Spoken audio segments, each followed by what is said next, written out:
رہتی تھی۔ ایک دن ایسا ہوا کہ گلہری کا میاں کسی ضروری کام سے بہت دور چلا گیا۔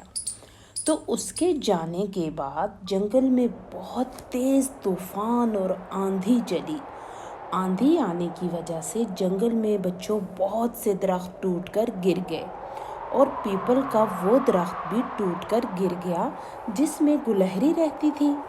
درخت کے گر جانے سے گلہری بہت پریشان ہوئی اور سوچنے لگی، درخت کے گر جانے سے میرا تو ٹھکانہ ہی ختم ہو گیا ہے۔ اگر میرے میاں یہاں ہوتے تو ہم دونوں مل کر کوئی نہ کوئی نیا گھر تو بنا ہی لیتے۔ اب میں اکیلی کیا کروں گی، کہاں جاؤں گی؟